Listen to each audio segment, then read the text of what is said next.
درود درود. سلام سلام سلام. امشب میخوام تو رو ببرم به گذشته، به سالهایی که هنوز اینترنت پرسرعت برای خیلیامون آرزو بود، به اون گیم نتای تاریک و پر از هیاهو، به زمانی که تنها صدایی که میشنیدیم کلیک صفحه کلید و صدای موز بود و همچنین صدای تیراندازی در بازی افسانه‌ای کانتر استرایک 1.6 بود.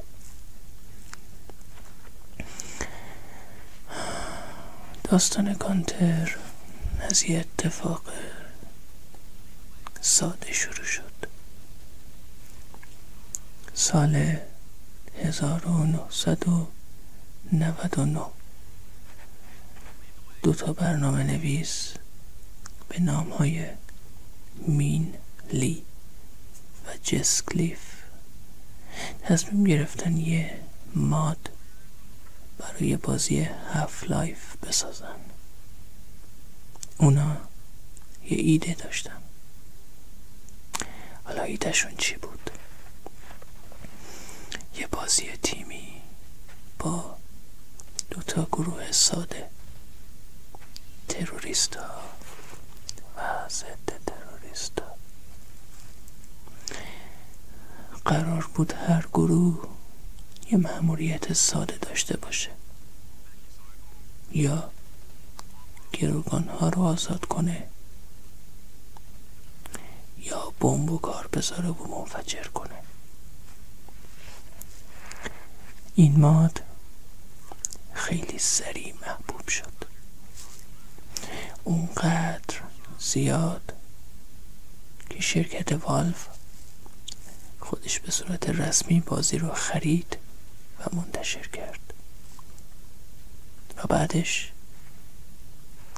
نسخه های مختلف اومدن تا رسیدیم به کانتر استرایک 1.6.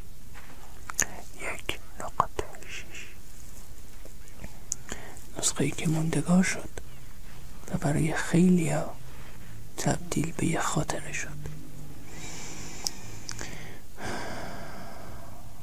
گرافیک ساده ولی به یاد موندنی. گرافیک کانتر شاید در نگاه امروزی خیلی ساده باشه، خیلی ساده باشه. مدل‌های مربعی، دیوارهایی با بافتای کم جزئیات و افکتای ابتدایی.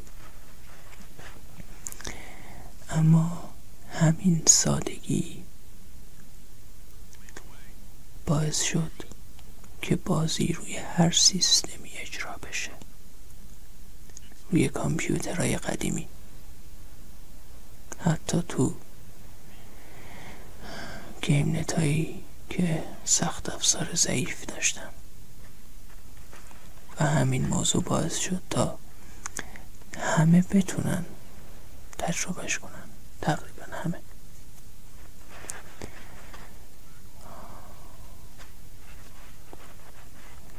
همچنین گیم پلی ساده و اعتیادآوری هم داشت.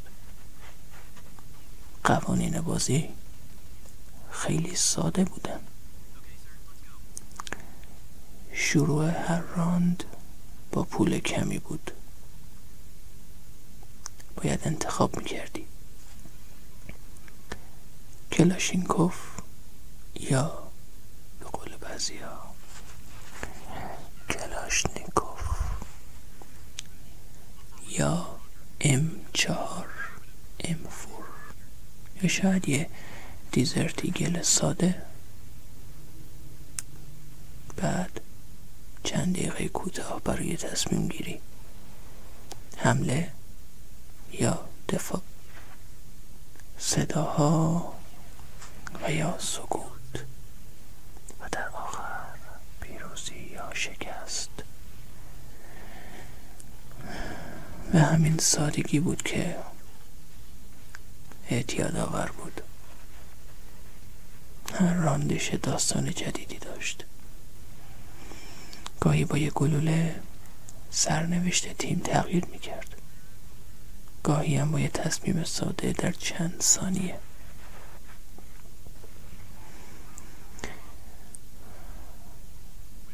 یکی دیگه از چیزهایی که کانتر رو خاص میکرد صداش بودن.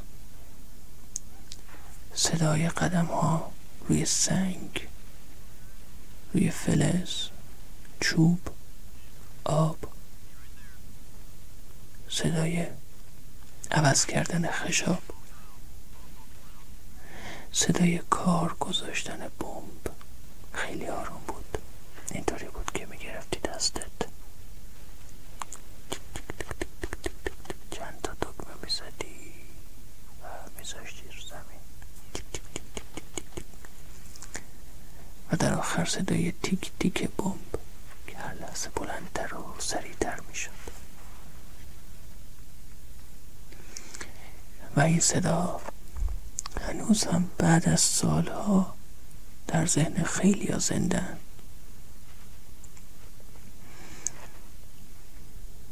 کانتر استرایک فقط یه بازی نبود، یه خاطره جمعی بود.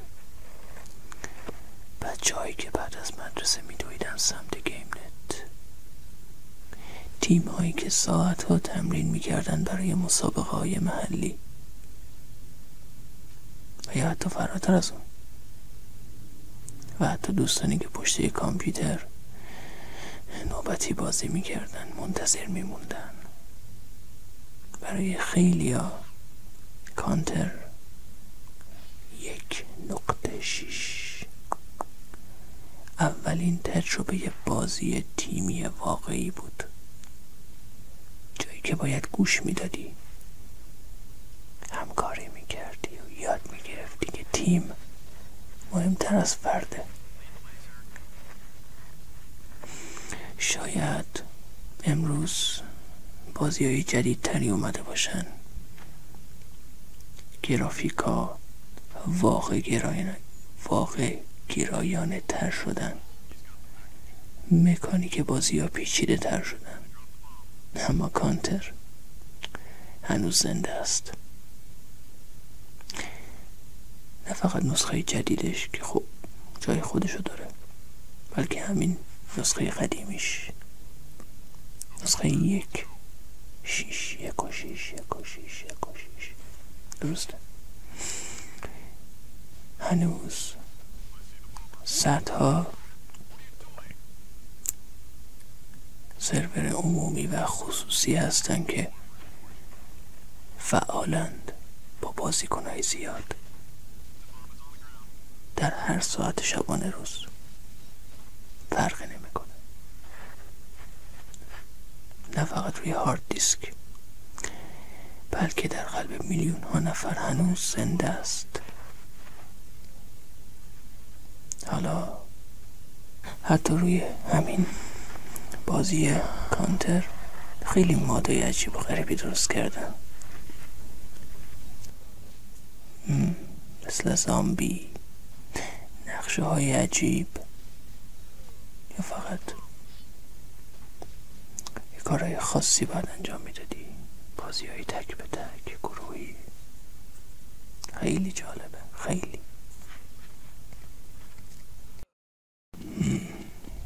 نقشه های این بازی دنیای کوچیک اما آرامش بخشی داشتن.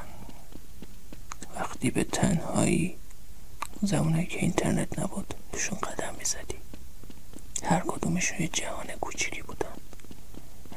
داست با اون راهروهای ساده و متقارنش حس تعادل و آرامش خاصی داشت.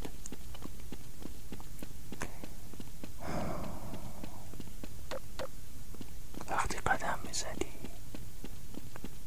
تو اون نقشه آفتابی زرد رنگ.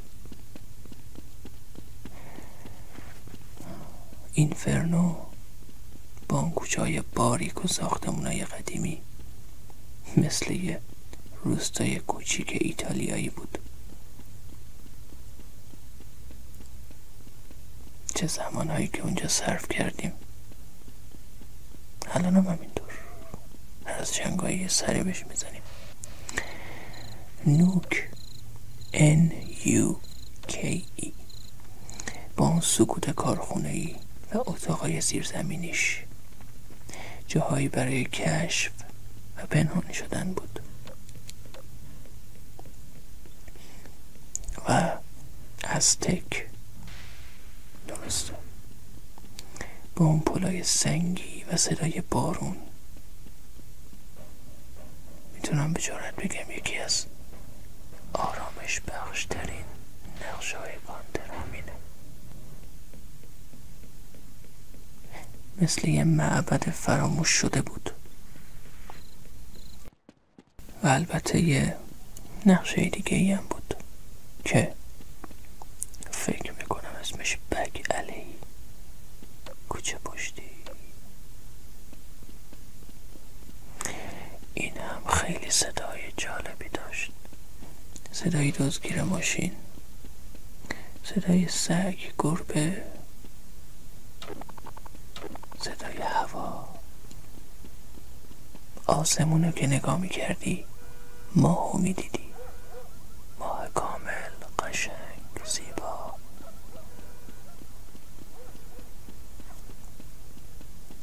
ساختمونایی که پیچک از دیواراش بالا رفته بود و سبز شده بود. اون محله قشنگ، هر نقشه مثل یه تابلوی نقاشی ساده ولی پر از جزئیات بود. قدم زدن در این نقشه‌ها حتی بدون شلیک و بدون رقابت خودش یه تجربه آرامش بخش بود.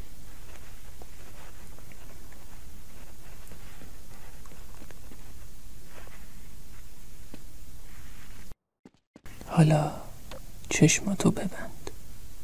تصور کن که وارد نقشه داست شدی. صدای نسیم خفیف بیابون میاد. قدم میزنی و هر صدای کوچیکی رو میشنوی. این